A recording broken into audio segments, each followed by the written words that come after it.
కరేడి గ్రామానికి వచ్చున్నా. నేను liberation Congress party Kanigiri నియోజకవర్గ ఇన్ఛార్జి దమ్ము వెంకటేష్.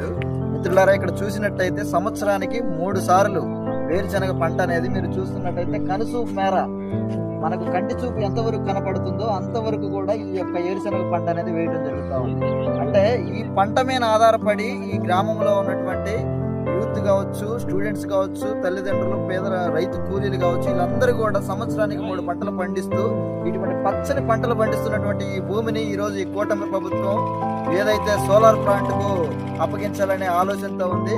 కనుక ఇటువంటి ప్రజా వ్యతిరేక సంస్కరణలు కావచ్చు, ప్రజా వ్యతిరేక సంబంధించినటువంటి కంపెనీలు కావచ్చు, ఇండస్ట్రీలు పెట్టడం గొప్ప, అంటే పెట్టడం మంచిదే, ప్రజలకు ఉపాధి కల్పించినట్టే. కానీ ఇటువంటి పచ్చని పొలాలని కార్పొరేట్ కంపెనీలకు అప్పచెప్పేసి ఏ విధంగా ఈ ప్రజల జీవితాల్లో వీళ్ళు ఏ విధంగా ఈ కూటమి ప్రభుత్వం నాశనానికి దారితీస్తుందంటే మనకి ఎగ్జాంపుల్ అర్థమవుతా ఉంది.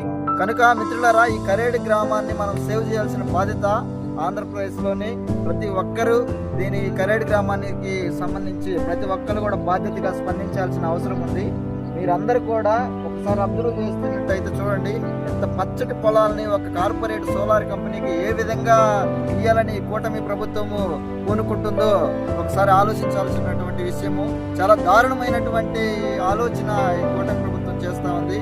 ఈ యొక్క ఆలోచనని వెంటనే విరమించుకోకపోతే లిబరేషన్ కాంగ్రెస్ పార్టీ తరఫున పెద్ద ఎత్తున కరేడి గ్రామానికి న్యాయం జరిగే విధంగా పోరాటం చేసి ఈ యొక్క ఏదైతే జీవో ఈ యొక్క కంపెనీ ఉందో దాన్ని వెనక్కి తీసే విధంగా లిబరేషన్ కాంగ్రెస్ పార్టీ ముందుండి పోరాడుతుందని ప్రతి ఒక్కరికి కూడా తెలియజేస్తూ ముగిస్తున్నాను.